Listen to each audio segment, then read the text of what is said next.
အနန္တတကုရှင်ဖျားသခင်ဤနှုတ်ကပတ်တော်များကိုဖတ်ရွတ်ပြခြင်းများဤစာညွန့်ပေါင်း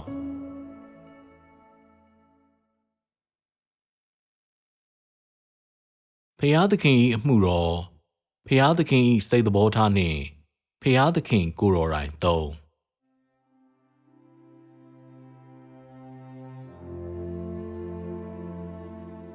ဤမိတ္တဟာယဖွဲ့ခြင်းများသည်တယောက်ချင်းစီတိုင်းပေါ်ကြီးမားသောသက်ရောက်မှုရှိသည်ယခုနောက်ဆုံးတွင်ဖျားသခင်ဤစစ်မှန်သောတည်ရှိမှုကိုလူတို့အမှန်တကယ်ခံစားနိုင်ပြီဖြစ်သည်ဖျားသခင်သည်သူတို့နှင့်အမှန်တကယ်နီးနီးကပ်ကပ်ရှိနေသည်ဆိုသည်ကိုအမှန်တကယ်ခံစားနိုင်ပြီဖြစ်သည်လူတို့ကဖျားသခင်ပေါ်နှစ်ပေါင်းများစွာယုံကြည်ခဲ့တော်လေသူ၏အတွေးများနှင့်စိတ်ကူးများကိုယခုအချိန်ကဲ့သို့အမှန်တကယ်နားလည်ခဲ့ခြင်းလုံးဝမရှိကြကြ။သူ၏လက်တွေ့လှုပ်ဆောင်ချက်များကိုလည်းယခုအချိန်ကဲ့သို့အမှန်တကယ်တွေ့ကြုံခြင်းမရှိခဲ့ကြကြ။အသိပညာဖြစ်စေအမှန်တကယ်လက်တွေ့လှုပ်ဆောင်ခြင်းဖြစ်စေလူအများစုသည်အသစ်တချို့ကိုသင်ယူခဲ့ရပြီးနားလည်မှုများပိုမိုရရှိခဲ့ကြသည်။သူတို့၏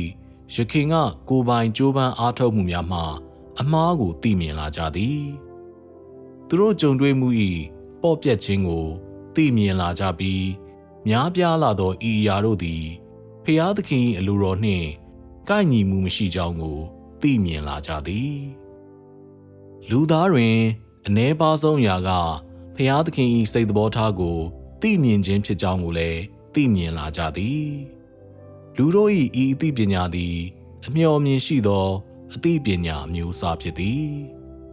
ကျိုးကြောင်းဆင်ခြင်တတ်သောအသိပညာအဆင့်ကိုမြင့်တင်ရန်သူတို့၏အတွေ့အကြုံများမှတစ်ဆင့်တဖြည်းဖြည်းနက်နဲလာမှုနှင့်ခိုင်မာလာမှုတို့လိုအပ်သည်လူသားက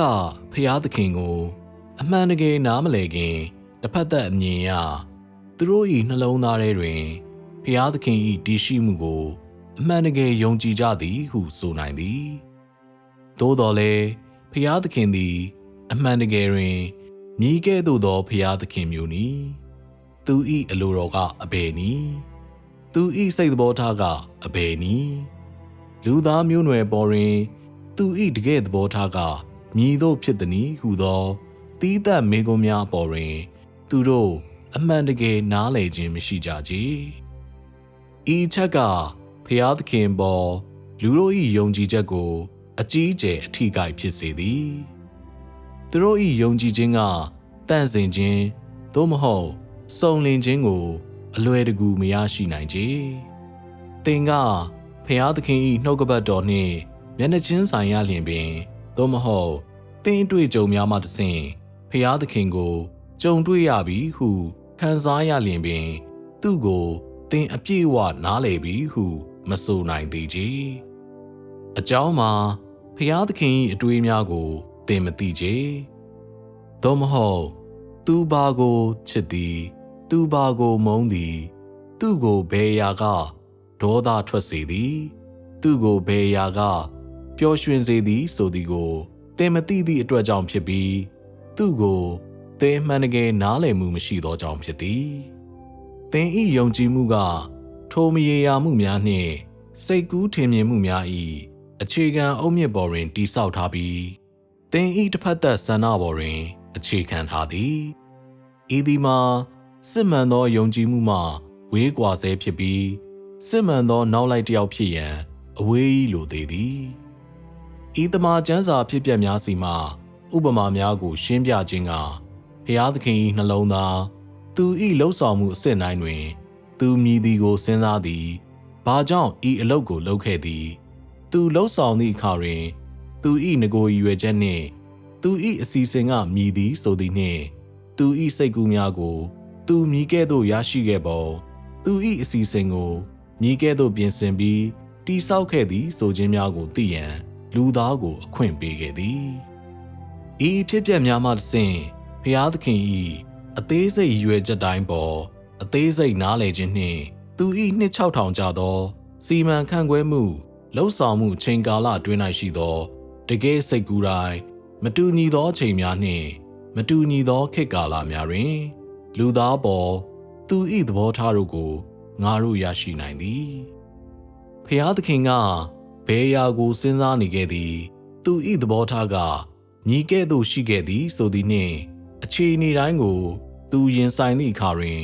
သူဖွင့်ပြခဲ့သည့်စိတ်သဘောထားကမြည်သည့်အရာဖြစ်သည်ဆိုသည်များကိုနားလည်ခြင်းကလူတိုင်းကိုသူ၏အမှန်တကယ်တည်ရှိမှုကိုပို၍နက်နက်ရှိုင်းရှိုင်းသိမြင်ရန်ကူညီနိုင်ပြီးသူ၏မှန်ကန်မှုနှင့်စစ်မှန်မှုကိုပို၍နက်နဲစွာခံစားရနိုင်သည်ဤအဖြစ်ပြက်ဇာတ်လမ်းများကိုပြောရခြင်း၏ရည်မှန်းချက်သည်လူတို့ကျမ်းစာဇာတ်လမ်းများကိုနားလည်ရန်မဟုတ်တကဲ့သို့တမန်ကျမ်းစာ၏မှတ်စာများနှင့်သို့မဟုတ်ကျမ်းစာထဲမှလူတို့နှင့်ယဉ်နီးလာရန်ကူညီခြင်းလည်းမဟုတ်ပေအထူးသဖြင့်ပြည့်ညတ်တော်ခေတ်ကာလအတွင်း၌ဖျားသခင်လုပ်ခဲ့သောအကြောင်းရင်းနောက်ခံကိုလူတို့နားလည်အောင်ကူညီပေးရန်မဟုတ်ပေဖျားသခင်၏အလိုတော်သူ၏စိတ်သဘောထားသူ၏သေးငယ်သောစိတ်ပိုင်းတစ်ခုစီတို့ကိုလူတို့နားလည်ပြီးဖျားသခင်ကိုသိကျွမ်းခြင်းနှင့်ပို၍မှန်ကန်ပြီးတိကျသည့်နားလည်မှုကိုရရှိအောင်ကူညီရန်အတွက်ဖြစ်သည်ဤနည်းအားဖြင့်လူတို့၏နှလုံးသားသည်နည်းနည်းချင်းဖျားသခင်စီသို့ဖွင့်ဟလာနိုင်သည်ဖျားသခင်နှင့်နီးစပ်လာနိုင်သည်သူ၏စိတ်သဘောထားသူ၏အနှစ်သာရနှင့်သူကိုလူတို့ပို၍နားလည်နိုင်ပြီးစစ်မှန်သောဖျားသခင်ကိုယ်တော်တိုင်ကိုပို၍သိလာနိုင်သည်ဖျားသခင်၏စိတ်သဘောထားနှင့်သူ၏အရာအလုံးနှင့်ဖြစ်ခြင်းကိုသိမြင်မှုသည်လူသားတို့အပေါ်တွင်အပြုသဘောသက်ရောက်မှုရှိနိုင်သည်ဖျားသခင်အပေါ်တွင်ယုံကြည်မှုပိုရှိစေရန်ကူညီပေးနိုင်သည်သူ့အပေါ်တွင်ကြောက်ရွံ့ပြီးမှန်ကန်သောနာခံမှုကိုရရှိရန်ကူညီပေးနိုင်သည်သို့ဆိုလျှင်သူတို့သည်မျက်ကန်းနောက်လိုက်များမဟုတ်တော့ပေသို့မဟုတ်သူကိုမျက်စိစုံမိတ်ကိုးကွယ်နေခြင်းမဟုတ်တော့ပေဖျားသခင်ကလူလူမိုက်များကိုအလိုမရှိချေသို့မဟုတ်လူစုနောက်ကိုမျက်စိစုံမိတ်လိုက်တော်သူများကိုအလိုမရှိချေသို့တော်လည်းသူတို့နှလုံးသားထဲတွင်ဖျားသခင်၏စိတ်သဘောထားပေါ်ရှင်းလင်းသောနားလည်မှုနှင့်သိမြင်မှုရှိပြီးဖျားသခင်၏သက်သေဖြင့်ပြုမှုနိုင်သောသူများသူ၏ချစ်မြတ်နိုးပွေကောင်းမှုသူ၏အရာအလုံးနှင့်ဖြစ်ခြင်းတို့ကြောင့်သူ၏ဖြောင့်မတ်သောစိတ်သဘောထားကြောင့်ဖျားသခင်ကိုလုံးဝမစွန့်လွတ်မိသူများကိုအလိုရှိသည်ဖျားသခင်၏နောက်လိုက်တစ်ယောက်အနေနှင့်တင့်နှလုံးသားတွင်ကြည်လင်ပြတ်သားမှုနည်းနေသေးလျှင်သို့မဟုတ်ဖျားသခင်၏စစ်မှန်သောတည်ရှိမှုသူ၏စိတ်သဘောထားသူ၏အရာအလုံးနှင့်ဖြစ်ခြင်းလူသားမျိုးနွယ်ကိုကယ်တင်ရန်သူ၏အစီအစဉ်တို့နှင့်ပတ်သက်ပြီးဒွိဟဖြစ်ခြင်းများသို့မဟုတ်စိတ်ရှုပ်ထွေးခြင်းများရှိလျှင်သင်၏ယုံကြည်မှုသည်ဖျားသခင်၏ချီးမွမ်းမှုကိုမရရှိနိုင်ပေဖျားသခင်ကဤကဲ့သို့သောလူမျိုးကိုသူ့နောက်ကိုလိုက်ရန်အလိုမရှိပေဤကဲ့သို့သောလူမျိုးကသူ့ရှေ့ကိုလာခြင်းကိုလည်းဖျားသခင်မကြိုက်နှစ်သက်ပေဤကဲ့သို့သောလူမျိုးကဖျားသခင်ကိုနားမလည်ခြင်းကြောင့်သူတို့၏နှလုံးသားကိုဖျားသခင်ကိုမပေးအပ်နိုင်ပေသူတို့၏နှလုံးသားကသူ့အတွက်ပိတ်ကာထားသည်ထို့ကြောင့်ဖျားသခင်ပေါ်ဤသူတို့၏ယုံကြည်ခြင်းသည်မတန့်စင်မှုများနှင့်ပြည့်နေသည်ဖျားသခင်နောက်ကိုသူတို့၏လိုက်ခြင်းကမျက်ကန်းဟုခေါ်ဆိုနိုင်သည်လူတို့ဖျားသခင်ပေါ်စစ်မှန်သောနာခံမှုနှင့်ကြောက်ရွံ့မှုကိုဖန်တီးပေးသည့်ဖျားသခင်ကိုနားလည်ခြင်းနှင့်သိမြင်ခြင်းကသူတို့စီ၌ရှိမှသာလျှင်လူတို့သည်မှန်ကန်သောယုံကြည်မှုကိုရရှိနိုင်ပြီးစစ်မှန်သောနောက်လိုက်များဖြစ်နိုင်သည်ဤနည်းလမ်းဖြင့်သာဖျားသခင်ပေါ်ဖွင့်ဟရန်သူတို့နှလုံးသားကိုပေးအပ်နိုင်သည်ဤသည်မှာဖျားသခင်လိုချင်သောအရာဖြစ်သည်အဘဲကြောင့်ဆိုသောသူတို့လုပ်သည့်စဉ်းစားသည့်ຢာတိုင်းသည်ဖျားသခင်၏စမ်းသပ်စစ်ဆေးမှုကိုခံနိုင်ရရှိပြီးဖျားသခင်တို့သက်သေခံနိုင်သည့်အတွက်ကြောင့်ပင်ဖြစ်သည်ဖျားသခင်စိတ်သဘောထားသို့မဟုတ် သူ၏အရာအလုံးနှင့်ဖြစ်ခြင်းသို့မဟုတ်သူ၏အလိုတော်နှင့်သူလှုပ်ဆောင်သောအရာတိုင်းတွင်သူ၏တွေးထင်မှုမည်သည့်ရှုထောင့်မှဖြစ်စေမည်သည့်ရှုထောင့်အမြင်မှငါပြောသည်ဖြစ်စေ၎င်းတို့နှင့်ပတ်သက်ပြီးငါသင်တို့နှင့်ဆွေးနွေးပြောဆိုသမျှအရာတိုင်းသည်ဖျားသခင်၏စစ်မှန်သောတည်ရှိမှုကိုသင်တို့ပို၍သေချာစေရန်အတွက်ကူညီရန်ဖြစ်ပြီးလူသားမျိုးနွယ်အတွက်သူ၏ချစ်ခြင်းကိုပို၍အမှန်တကယ်နားလည်ပြီးအတိအမှတ်ပြုစေရန်လူသားတို့အတွက်ဖျားသခင်၏အရေးဆိုင်မှုလူသားမျိုးနွယ်ကိုစီမံခန့်ခွဲပြီးကယ်တင်ရန်အတွက်သူ၏စိတ်ရင်းဖြစ်သောဆန္ဒများကိုပို၍အမှန်တကယ်နားလည်ပြီးအတိအမှတ်ပြုစေရန်ကူညီရန်အတွက်ဖြစ်သည်လူသားတို့ကိုဖန်ဆင်းသည့်အချိန်ကလေးကဖျားသခင်၏အတွေးများစိတ်ကူးများနှင့်လှုပ်ရှားမှုတိုင်းကိုငါတို့သည်ယနေ့အရင်အနှစ်ချုပ်ကြပြီးကမ္ဘာကိုဖန်ဆင်းခြင်းမှကျေးဇူးတော်ခေတ်တရားဝင်စတင်ခြင်းထိသူဆောင်ရွက်ခဲ့သည့်အလုပ်များကိုကြည်မည်ဖြစ်သည်ထို့နောက်ဖျားသခင်၏မြည်သည့်အတွေးများနှင့်စိတ်ကူးများကိုလူသားတို့မသိရှိသနည်းဆိုသည်ကိုငါတို့ရှာဖွေသိရှိနိုင်ပြီးထိုနေရာမှစကားစီမံခန့်ခွဲမှုအတွက်ဖျားသခင်စီမံမှု၏အစီအစဉ်ကိုငါတို့ရှင်းလင်းအောင်ပြုလုပ်နိုင်ပြီးဖျားသခင်ကသူ၏စီမံခန့်ခွဲမှုအလုပ်ကိုဖန်ဆင်းခဲ့သောအကြောင်းအရာယင်း၏အရင်းမြစ်နှင့်ဖွံ့ဖြိုးတိုးတက်ခြင်းဖြစ်စဉ်ကိုသေချာစွာနားလည်နိုင်ပြီးသူ၏စီမံခန့်ခွဲမှုအလုံးမှတစ်ဆင့်ရည်သည့်ရလဒ်များကိုသူရရှိလိုသည်ဆိုသည်ကိုတနည်းအားဖြင့်သူ၏စီမံခန့်ခွဲမှုအလုပ်၏အဓိကအချက်နှင့်ရည်ရွယ်ချက်များကိုလည်းသေချာစွာနားလည်နိုင်သည်ဤအရာများကိုနားလည်ရန်လူသားတို့မရှိခဲ့သောဝေးကွာသောတည်ငြိမ်ပြီးတိတ်ဆိတ်သောအချိန်ကိုငါတို့ပြန်သွားရန်လိုသည်ဖျားသခင်ကသူ့အိယာမှထလာသည့်အချိန်တွင်သူပထမဆုံးစဉ်းစားသောအရာကဤသို့ဖြစ်သည်သူနှင့်အတူနေထိုင်ရန်လူတစ်ယောက်သူ၏အမြဲတမ်းဖော်ဖြစ်သောသက်ရှိလူစစ်မှန်သောသက်ရှိလူပုဂ္ဂိုလ်တစ်ယောက်ကိုဖန်ဆင်းရန်ဖြစ်သည်ဤလူသည်သူ့ကိုနားထောင်နိုင်ပြီးဖျားသခင်ကသူ့ကိုယုံကြည်စိတ်ချနိုင်ပြီးသူနှင့်စကားပြောဆိုနိုင်သည်ထို့နောက်တွင်ပထမဆုံးချိန်ဖျားသခင်သည်မြေမှုန့်လက်တဆုပ်စာကိုယူပြီး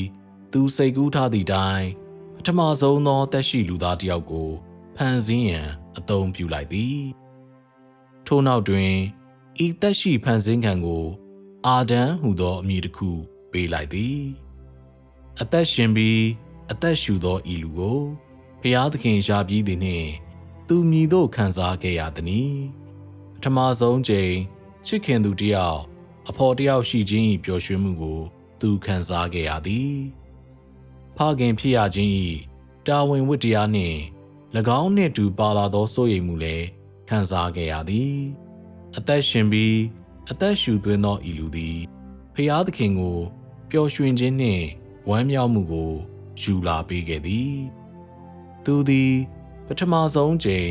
စိတ်သက်သာရမှုကိုခံစားခဲ့ရသည်။ဤသည်မှာသူ၏အတွေးများသို့မဟုတ်နှုတ်ကပတ်တော်များနှင့်ပင်ပြီးမြောက်စေခြင်းမဟုတ်ဘဲသူ၏ကိုယ်ပိုင်လက်နှစ်ဖက်နှင့်ပထမဦးဆုံးချိန်ပြုလုပ်ခဲ့သောဖျားသခင်လှုပ်ဆောင်ခဲ့သည့်အရာဖြစ်သည်။ဤသက်ရှိမျိုးစားကိုယ်ခန္ဓာပုံသဏ္ဍာန်နှင့်အသွေးသားနှင့်ပြုလုပ်ထားသောဖျားသခင်နှင့်စကားပြောနိုင်သောအသက်ရှင်သောအသက်ရှူသောလူတစ်ယောက်သည်ဖျားသခင်ရှေ့၌ရပ်သောအခါတွင်ဖျားသခင်သည်သူယခင်ကတခါမျှမခံစားရဘူးသည့်ဝမ်းမြောက်မှုမျိုးကိုတွေ့ကြုံခံစားခဲ့ရသည်သူ၏တာဝန်ဝတ္တရားတို့ကိုအမှန်တကယ်ခံစားခဲ့ရပြီးဤသက်ရှိသည်သူ၏နှလုံးသားကိုစောင့်ဆွဲလိုက်ုံမျှမကဘဲသူ၏သေးငယ်သောလှုပ်ရှားမှုတိုင်းကသူ့ကိုထိတွေ့ခံစားစေပြီးသူ၏နှလုံးသားကိုနှွေးထွေးစေခဲ့သည်ထို့ကြောင့်ဤသက်ရှိသည်ဖျားသခင်၏ရှေ့၌ရပ်သောအခါတွင်ဤကဲ့သို့သောလူများထပ်မံရရှိအောင်လုပ်ရန်အတွေးကိုပထမဆုံးချိန်သူရသွားသည်ဤသည်မှာဖျားသခင်ဖြစ်ပေါ်ခဲ့သည့် ပထမဆုံးတွေးနှင့်စတင်လာသည့်ဖြစ်ရများပင်ဖြစ်သည်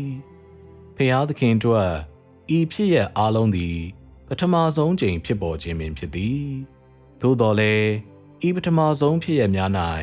ထိုစဉ်ကဝမ်းမြောက်ခြင်းတာဝန်ဝတ္တရားစိုးရိမ်မှုများစသဖြင့်သူမည်သို့ခံစားနေခဲ့ရပါစေသူ့အတွက်၎င်းတို့ကိုဝေမျှစရာတယောက်မျှမရှိခဲ့ကြ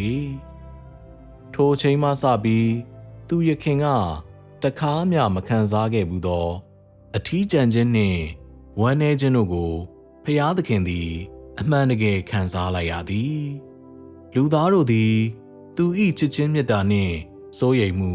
သို့မဟုတ်လူသားမျိုးနွယ်တို့သူ၏ရည်ရွယ်ချက်တို့ကိုလက်မခံနိုင်သို့မဟုတ်နားလေသဘောမပေါက်နိုင်ဟုသူခံစားခဲ့ရသည်ထို့ကြောင့်သူနှလုံးသားတွင်ဝမ်းနည်းမှုနှင့်နာကျင်မှုကို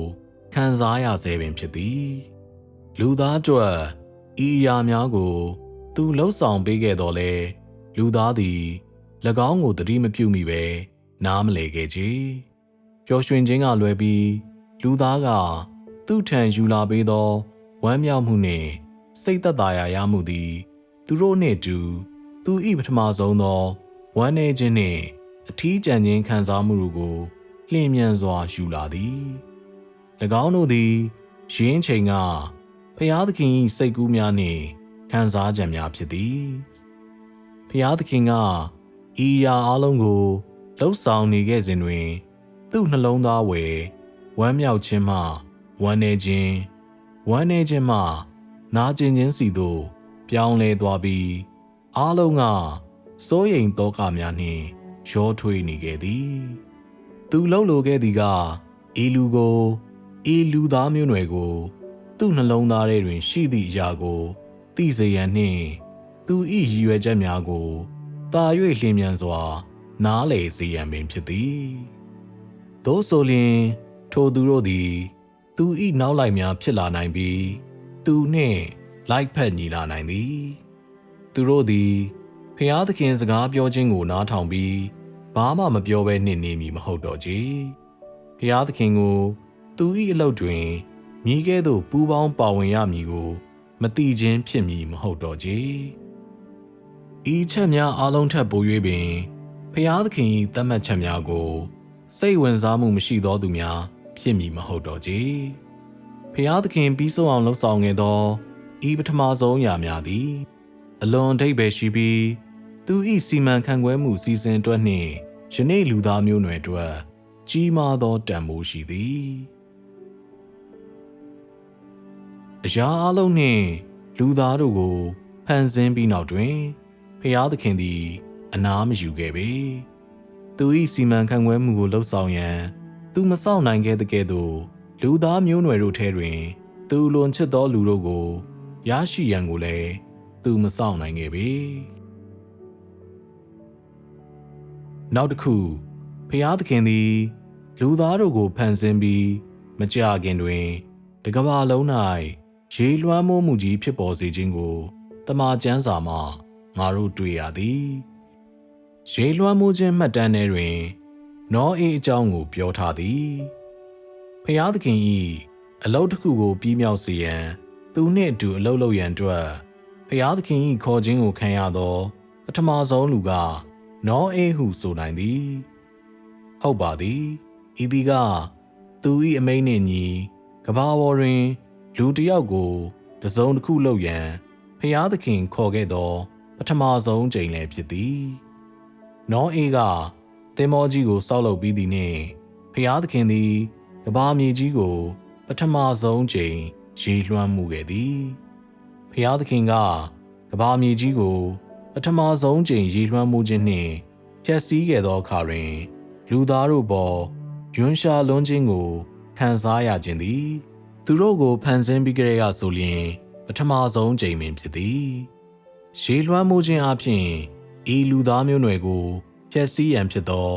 နာကျင်ပွဲကောင်းသည့်ဆုံးဖြတ်ချက်ကိုပြုလုပ်ရန်ဘုရားသခင်ကိုဖိအားပေးခဲ့သည့်ຢာကဤအရာပင်ဖြစ်သည်ရေလွှမ်းမှုခြင်းကကမ္ဘာမြေကြီးကိုဖျက်ဆီးပြီးသောနောက်တွင်ဘုရားသခင်သည် ဤကဲ့သို့နောက်တစ်ချိန်ဘယ်တော့မျှထပ်မလုပ်တော့ဟုဆိုသောသူ၏ပထမဆုံးပရိညင်ကိုလူသားနှင့်ပြုလုပ်ခဲ့သည်ဤပရိညင်၏သင်္ကေတကသက်တမ်းပင်ဖြစ်သည်၎င်းသည်လူသားမျိုးနွယ်နှင့်ဖျားသခင်၏ပထမဆုံးပရိညင်ဖြစ်သည်ထို့ကြောင့်သက်တမ်းသည်ဖျားသခင်ကပေးအပ်သောပရိညင်၏ပထမဆုံးသင်္ကေတဖြစ်သည်ဤသက်တမ်းသည်အမှန်တကယ်တည်ရှိသောရုပ်ပိုင်းဆိုင်ရာအရာဝတ္ထုဖြစ်သည်ဖျားသခင်ဆုံးရှုံးခဲ့သောယခင်ကလူသားမျိုးနွယ်အတွက်ဝမ်းနည်းခြင်းကိုသူ့အားမကြာခဏခံစားရစေမှုမှာဤသက်တမ်း၏တည်ရှိမှုဝင်ဖြစ်ပြီးသူတို့အပေါ်တွင်ဘာဖြစ်ခဲ့သည်ဆိုခြင်းနှင့်ပတ်သက်ပြီးသူ့အတွက်အမြဲတမ်းသတိပေးနေသောအရာဖြစ်သည်ဖျားသခင်ကသူ၏ခြေလှမ်းကိုနှောင့်နှေးသွားစေမည်မဟုတ်ပေသူ၏စီမံခန့်ခွဲမှုနောက်တစ်ဆင့်သို့တက်ရန်သူမစောင့်နိုင်ပေနောက်ပိုင်းတွင်ဣသရေလနိုင်ငံတစ်လျှောက်သူ၏အလုပ်အတွက်သူ၏ပထမဆုံးရွေးချယ်မှုနှင့်အာဗြဟံကိုဖျားသခင်ရွေးချယ်ခဲ့သည်ဤကဲ့သို့တင့်တော်သောလူမျိုးကို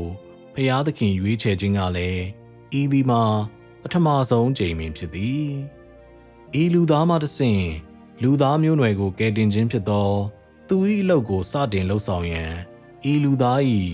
နောက်မျိုးဆက်တို့ထဲတွင်သူ၏အလုပ်ကိုဆက်လက်ပြုလုပ်ရန်ဖျားသခင်စိတ်ပိုင်းဖြတ်ခဲ့သည်၎င်းသည်ဖျားသခင်ကအာဗြဟံအပေါ်လှုပ်ဆောင်ခဲ့သောအရာဖြစ်ကြောင်းကိုတမန်ကျမ်းစာတွင်ငါတို့မြင်နိုင်သည်ထို့နောက်တွင်ဖျားသခင်ကဣသရေလနိုင်ငံကိုပထမဆုံးရွေးကောက်ခဲ့သောနယ်မြေဖြင့်ပြုလုပ်ခဲ့ပြီးဣသရေလလူမျိုးတို့ဖြစ်သောသူ၏ရွေးချယ်ထားသောသူတို့မှတစ်ဆင့်ပြည့်ညတ်တော်ခေတ်တွင်သူ၏လှုပ်ဆောင်မှုကိုစတင်ခဲ့သည်ထို့နောက်ပထမဆုံးချိန်ဖျားသခင်သည်လူသားမျိုးနွယ်လိုက်နာသင့်သောတိကျပြတ်သားသောစီမင်းနှင့်ပြည့်ညတ်တော်တို့ကိုဣသရေလလူမျိုးတို့အတွက်ထောက်ပံ့ပေးခဲ့ပြီးသူတို့ကိုအသေးစိတ်ရှင်းပြခဲ့သည်လူသားတို့ရစ်ပူဇော်ခြင်းကိုမြည်ကဲ့သို့ပြုလုပ်သင့်သည်သူတို့မြည်ကဲ့သို့နေထိုင်သင့်သည်သူတို့ဘာလုပ်သင့်သည်ဘာမလုပ်သင့်စသည်နှင့်မြည်သည့်ပွဲတော်များနှင့်မြည်သည့်နေ့တို့ကိုသူတို့ကျင်းပသင့်သည်စသည်တို့နှင့်သူတို့လှုပ်ဆောင်သောအရာရာတိုင်းတွင်လိုက်နာရမည့်နေရာမတို့အတွက်အသေးစိတ်စံသတ်မှတ်ထားသောစည်းမျဉ်းတို့ကိုလူသားတို့အတွက်ဖျားသခင်ပေးအပ်ခြင်းသည်ပထမဆုံးကြိမ်ဖြစ်သည်လူသားတို့၏ဘဝအတွက်အသေးစိတ်စံသတ်မှတ်ထားသောဤကဲ့သို့စည်းမျဉ်းစည်းကမ်းများကိုဖျားသခင်ကလူသားမျိုးနွယ်ကိုပေးအပ်ခြင်းသည်ပထမဆုံးကြိမ်ဖြစ်သည်ပထမဆုံးကြိမ်ဟုငါပြောသောအခါ၌ဤကဲ့သို့အလုပ်မျိုးကိုဖျားသခင်ကယခင်ကတခါမျှမလုပ်ဖူးခဲ့ဟုဆိုလိုခြင်းဖြစ်သည်ယခင်ကမရှိခဲ့သောအရာတစ်ခုဖြစ်ပြီးဖျားသခင်ကလူသားမျိုးနွယ်ကိုဖန်ဆင်းခဲ့ပြီးသူသည်တတ္တဝါပေါင်းစုံနှင့်သက်ရှိပေါင်းစုံကိုဖန်ဆင်းခဲ့တော်လဲဤကဲ့သို့အလုပ်မျိုးကိုသူတစ်ချိန်တစ်ခါမျှမလုပ်ရသေးချေဤအလုပ်များအလုံးတွင်လူသားပေါ်ဖျားသခင်၏စီမံခန့်ခွဲမှုပါဝင်သည်အားလုံးကလူသားတို့နှင့်လူသားတို့ကိုသူ၏ကယ်တင်ခြင်းစီမံခန့်ခွဲမှုတို့နှင့်ဆက်ဆက်သည်အာဗြဟံပြီးနောက်တွင်ဖျားသခင်သည်နောက်ထပ်ပထမဆုံးကြိမ်ရွေးချယ်မှုတစ်ခုလုပ်ခဲ့သည်ဖျားသခင်ကိုကြောက်ရွံ့ရင်းမကောင်းမှုကိုရှောင်ကျဉ်ရင်းနှင့်ဖျားသခင်အတွက်တတ်သိခံရင်းနှင့်စာတန်၏ဖျားယောင်းသွေးဆောင်ခြင်းတို့ကိုခံနိုင်ရရှိသောသူဖြစ်ပြီးပြည့်ညတ်တော်၏အောက်တွင်ရှိသောသူတစ်ယောက်ဖြစ်ရန်ယောဘကိုသူရွေးချယ်ခဲ့သည်၎င်းသည်လည်းလူတစ်ယောက်ကိုဖျားယောင်းရန်ဖျားသခင်ကစာတန်ကိုခွင့်ပြုခဲ့သောပထမဆုံးကြိမ်ပင်ဖြစ်ပြီးစာတန်နှင့်အလောင်းစားပြုခဲ့သောပထမဆုံးကြိမ်လည်းဖြစ်သည်နောက်ဆုံးတွင်ပထမဆုံးကြိမ်ပင်ဖျားသခင်သည်စာတန်ကိုရင်ဆိုင်ရင်းနှင့်သူ့အတွက်သက်သေဖြစ်ရပ်တည်နိုင်စွမ်းရှိသောသူစာတန်ကိုတည်တည်ချာချာရှက်ရစေပြီးသူ့အတွက်သက်သေကိုခံနိုင်သောသူတစ်ယောက်ကိုရရှိခဲ့သည်ဖျားသခင်က လူသားမျိုးနွယ်ကိုဖန်ဆင်းခဲ့သောအချိန်ကတည်းကဤလူသည်သူ့အတွက်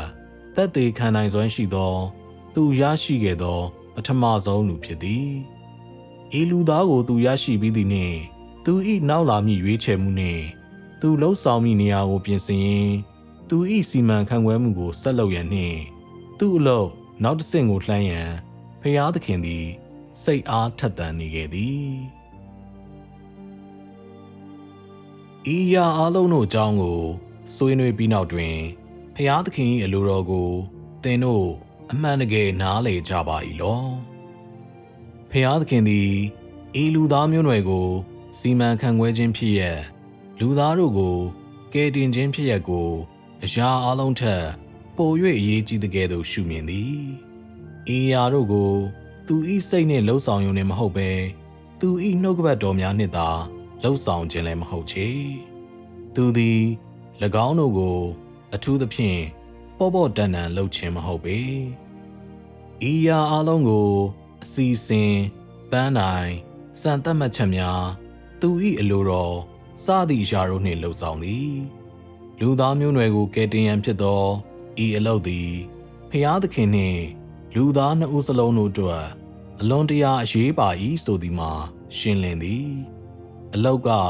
မြည်မြပင်ခက်ခဲပါစေအတားဆီးတို့ကမြည်မြပင်ကြီးမားပါစေလူသားတို့က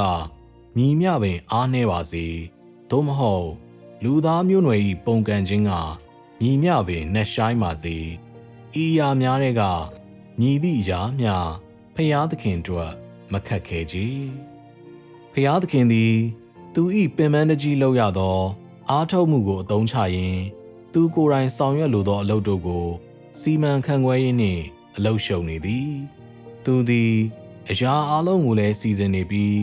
သူပြီးဆုံးအောင်လုပ်လိုသောအလုပ်တို့နှင့်လူသားအလုံးကိုအုပ်ချုပ်နေသည်ဤအရာများတဲ့ကမြည်သည့်အရာများရခင်ကမလုပ်ခဲ့ဘူးကြီးဖျားသခင်ကဤနီးလန်းတို့ကိုအသုံးပြုလျက်ကြီးမားသောစီမံခန့်ခွဲမှုစီစဉ်နှင့်လူသားမျိုးနွယ်ကိုကယ်တင်ခြင်းအတွက်ကြီးမားသောပေးဆပ်မှုကိုပြုလုပ်ခဲ့ခြင်းကပထမဆုံးကြိမ်ပင်ဖြစ်သည်ဖျားသခင်ကဤအလုပ်တို့ကိုဆောင်ရွက်နေခိုက်တွင်သူသည်ထိန်ချန်ထားခြင်းမရှိဘဲသူ၏အလုပ်ကြိုးစားအားထုတ်မှုသူ၏အရာအလုံးနှင့်ဖြစ်ခြင်းသူ၏အသိဉာဏ်ပညာနှင့်အနန္တတကူသူစိတ်သဘောထား၏လက္ခဏာသွင်ပြင်တိုင်းကိုလူသားမျိုးနွယ်တို့အားအနှဲငယ်ချင်းစီဖော်ပြကာထုတ်ပြန်ပေးနေသည်ရှခင်ကတစ်ချိန်တစ်ခါမှမလုပ်ဘူးသည့်အတိုင်းသူသည်ဤရာအလုံးကိုထုတ်ပြန်ကာဖော်ပြသည်ထို့ကြောင့်စัจ java လာတစ်ခုလုံးတွင်ဖျားသခင်ကစီမံရန်နှင့်ကယ်တင်ရန်ရည်ရွယ်ထားသောလူတို့မှလွဲပြီးသူနှင့်ဤကဲ့သို့ရင်းနှီးသည့်ဆက်ဆံရေးရှိသောဖျားသခင်နှင့်အလွန်နီးကပ်သောဖန်ဆင်းခံတစ်ခုမျှမရှိခဲ့ကြသူနှလုံးသားထဲတွင်သူစီမံခန့်ခွဲပြီးကယ်တင်လိုသောလူသားမျိုးနွယ်သည်အရေးကြီးဆုံးဖြစ်ပြီးသူသည်ဤလူသားမျိုးနွယ်ကိုအရာအလုံးထက်တန်ဖိုးထားသည်သူတို့အတွက်ကြီးမားသောအဖိုးအခကိုပေးဆက်ခဲ့တော်လဲသူတို့ကြောင့်သူသည်အဆက်မပြတ်နာကျင်ရပြီးမနာခံခြင်းတို့ကိုခံရတော်လဲသူတို့ကိုလုံးဝမစွန့်လွတ်ဘဲညီးတွားခြင်းသို့မဟုတ်နောင်တရခြင်းလျှင်းမရှိဘဲသူ၏အလုပ်ကိုသာမမောမပန့်ပဲဆက်လက်လုပ်ဆောင်သည်ရှင်းသည်အနှေးနှင့်အမြန်လူသားတို့သည်တနေ့၌သူ၏ခေါ်ဆောင်ခြင်းတွင်နိုးထလာပြီးသူ၏နှုတ်ကပတ်တော်တို့အားဖြင့်တို့ထိခံစားရမည်သူသည်ဖန်ဆင်းခြင်း၏အရှင်သခင်ဖြစ်ကြောင်းကိုသိမြင်ပြီးသူထံပါသို့ပြန်လာမည်ဆိုသည်ကိုသိခြင်းကြောင့်ဖြစ်သည်ယနေ့ဤအရာအလုံးကိုကြားနာပြီးနောက်တွင်ဖျားသခင်လှုပ်ဆောင်သောအရာအလုံးကအလွန်တရာပုံမှန်ပင်ဖြစ်သည်ဟုသင်တို့ခံစားရလိမ့်မည်လူသားတို့သည်ဖျားသခင်နှုတ်ကပတ်တော်တို့နှင့်သူ၏လှုပ်ဆောင်မှုတို့မှတဆင့်သူတို့အတွက်ဖျားသခင်၏အလိုတော်တချို့ကိုအမြဲတစေခံစားရသည်ဟုထင်ရသည်သို့တော်လည်းသူတို့၏ခံစားချက်များသို့မဟုတ်သူတို့၏အသိပညာနှင့်ဖျားသခင်တွေးတောနေသောအရာကြားတွင် အမြဲလိုဝေးကွာမှုတချို့ရှိနေသည်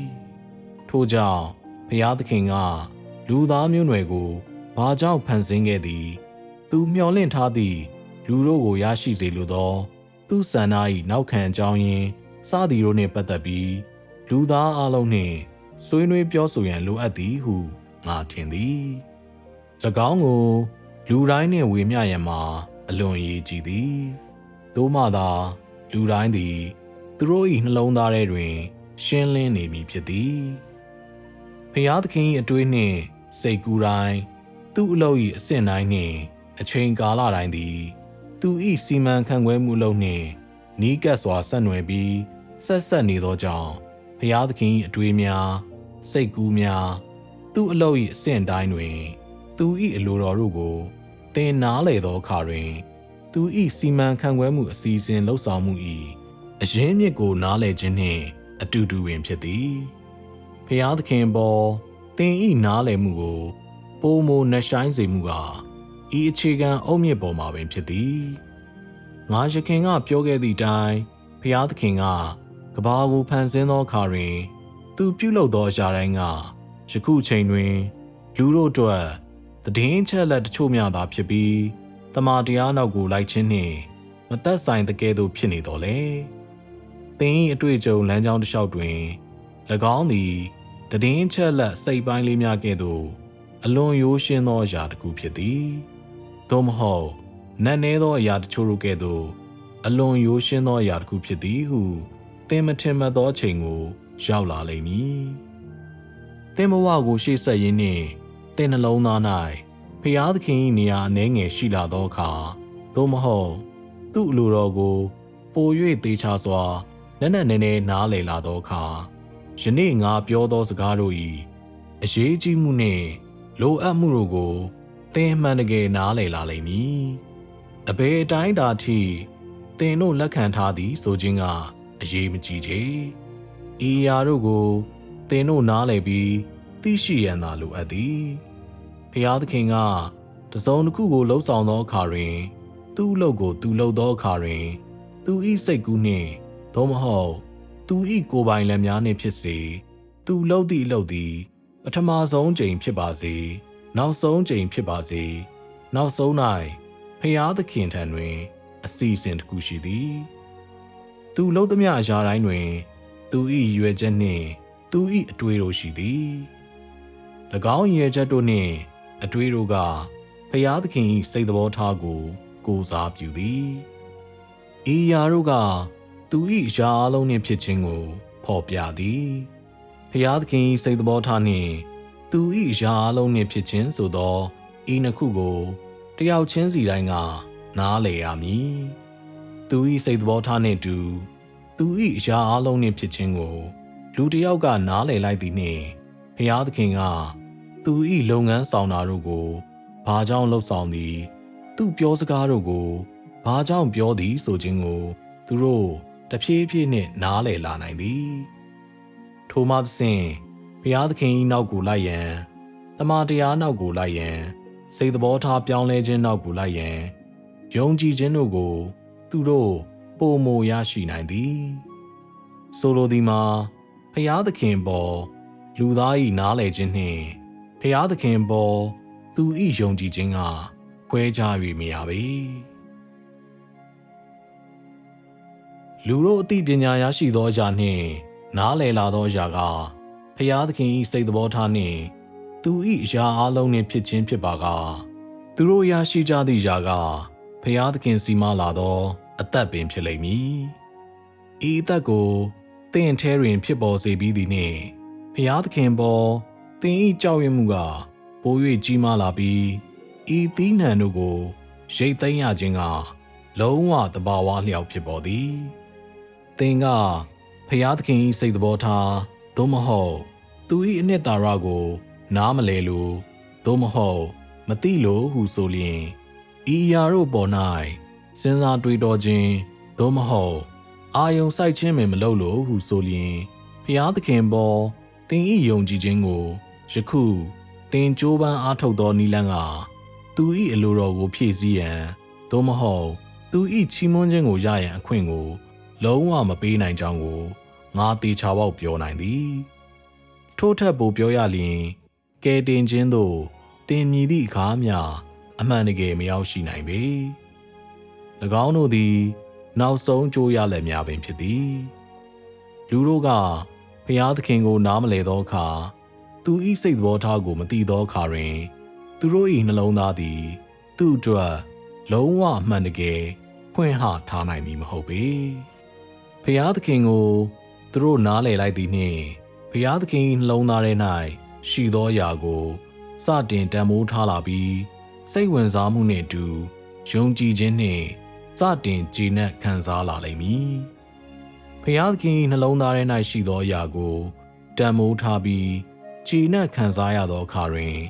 သင်၏နှလုံးသားကနည်းနည်းချင်းတဖြည်းဖြည်းနှင့်သူ့အတွက်ဖွင့်ဟလာပါလိမ့်မည်သင်နှလုံးသားကသူ့အတွက်ဖွင့်ဟသောအခါတွင်ဖျားသခင်နှင့်သင်၏ခွန်းတုံဖလှယ်မှုများဖျားသခင်ကိုသင်၏တောင်းဆိုမှုများသင်ကိုယ်တိုင်၏လွန်ကျူးသောဆန္ဒများကညီမျှရှက်စရာကောင်းသည်ညီမျှဆက်ဆုပ်ပွဲဖြစ်သည်ဆိုသည်ကိုသင်ခံစားရလိမ့်မည်သင်နှလုံးသားကဖျားသခင်အတွက်အမှန်တကယ်ဖွင့်ဟလာသောအခါတွင်သူ့နှလုံးသားသည်အဆုံးအစမရှိသောကဘာတစ်ခုကဲ့သို့ဆိုသည်ကိုသင်မြင်ရမည်သင်ယခင်ကတခါမှမတွေ့ကြုံမှုသော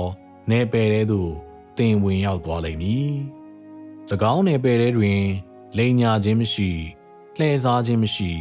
မှောင်မိုက်ခြင်းမရှိစိုးရုပ်ခြင်းမရှိရိုးသားဖြူစင်ခြင်းနှင့်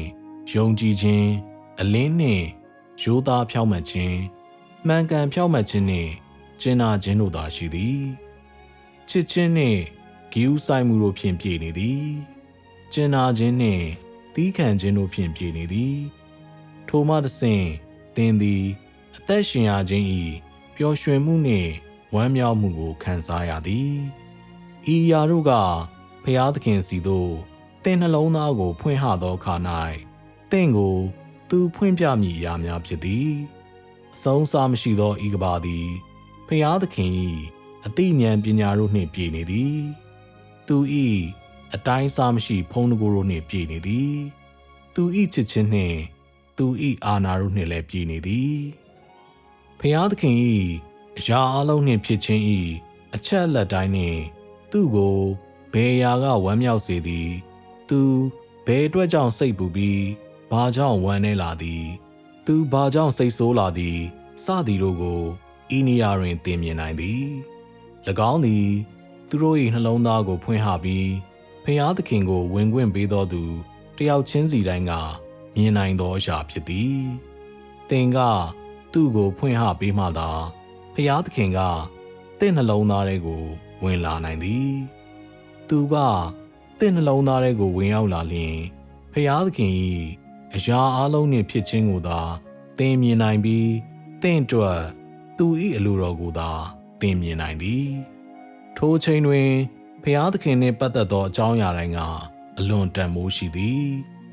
သူ၏အရာအလုံးနှင့်ဖြစ်ခြင်းသည်တန်ဖိုးထားရန်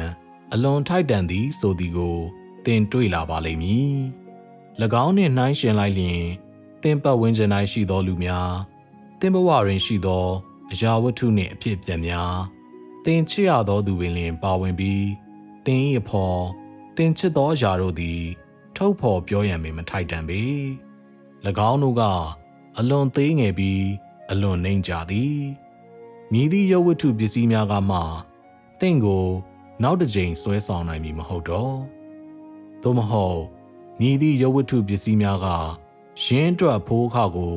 ပေးဆက်စေရန်သင်ကိုနောက်တစ်ကြိမ်ဖျားယောင်းနိုင်မည်မဟုတ်တော့ဟုသင်ခံစားရလိမ့်မည်ဖျားသခင်၏နှိမ့်ချခြင်းတွင်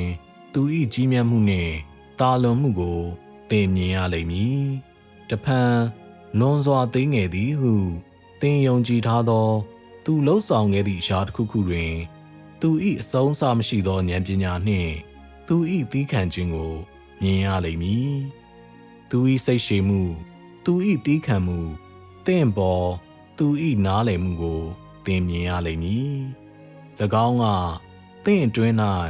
သူ့အတွက်အချစ်တစ်ခုဖြစ်ပေါ်စေလိမ့်မည် ထိုနေ့တွင်လူသားမျိုးနွယ်သည်ညဉ့်ဉန်းနေသောကမ္ဘာ၌အသက်ရှင်နေရခြင်းကိုသင်ဘေး၌ရှိသောလူတို့နှင့်သင်ဘဝ၌ဖြစ်ပျက်နေသောအရာများသင်ချစ်သောသူများသင်အတွက်သူတို့၏အချစ်များသူတို့၏အကာအကွယ်ဟုခေါ်သောအရာများသို့မဟုတ်သင်အတွက်သူတို့၏စိုးရိမ်ခြင်းများသည်ပြောပြရန်ပင်မထိုက်တန်ဟုဆိုသည်နှင့်ဖျားသခင်သာလျှင်သင်ချစ်ခင်မြတ်နိုးရသောသူဖြစ်ပြီးသင်တန်မိုးထားဆုံးကဖျားသခင်သာဖြစ်ကြောင်းကိုသင်ခံစားရပါလိမ့်မည်ထိုချိန်ရောက်လာသောအခါတွင်တချို့လူတို့ကဤကဲ့သို့ပြောကြလိမ့်မည်ဆိုသည်ကိုငါမြင်၏ဖျားသခင်၏ချစ်ခြင်းကအလွန်ကြီးမြတ်သည်သူ၏နှစ်သာရသည်အလွန်တန့်ရှင်းမြင့်မြတ်သည်ဖျားသခင်ထံတွင်လှည့်စားခြင်းစိုးရုပ်ခြင်းမနာလိုခြင်းခရံဒေါသဖြစ်ခြင်းတို့မရှိဘဲဖြောင့်မတ်ခြင်းနှင့်စစ်မှန်ခြင်းသာရှိပြီးဖျားသခင်၏အရာအလုံးနှင့်ဖြစ်ခြင်းဖြစ်သောအရာရာတိုင်းကိုလူသားတို့ကစာငတ်တောင်းတသင်သည်လူသားတို့သည်ဤအရာပေါ်တွင်အားထုတ်ကြိုးပမ်းသင်ပြီးမျှော်လင့်ချက်ကြီးမားစွာထားရှိသင်သည်ဤအရာကိုရယူနိုင်ရန်အတွက်လူသားမျိုးနွယ်၏အရေးချင်းကိုညီသည့်အပေါ်တွင်ခြေခံပြီးတိဆောက်ထားသည်။ဖျားသခင်၏စိတ်သဘောထားပေါ်လူသားတို့၏နားလည်မှုအခြေခံချက်နှင့်ဖျားသခင်၏အနှစ်သာရပေါ်သူတို့၏နားလည်မှုပေါ်တွင်တိဆောက်ထားသည်။ထို့ကြောင့်ဖျားသခင်၏စိတ်သဘောထားနှင့်သူ၏အရာအလုံးနှင့်ဖြစ်ခြင်းကိုနားလည်ခြင်းသည်လူတိုင်းအတွက်တသက်တာလုံးသင်ကြားရမည့်သင်ခန်းစာဖြစ်ပြီးသူတို့၏စိတ်သဘောထားတို့ကိုပြောင်းလဲရန်ကြိုးပမ်းသူတို့နှင့်ဖျားသခင်ကိုသိရန်ကြိုးပမ်းသောသူတိုင်းအားထုတ်ကြိုးပမ်းသောတသက်လုံးကြိုးပမ်းရမည့်ပန်းနိုင်ဖြစ်သည်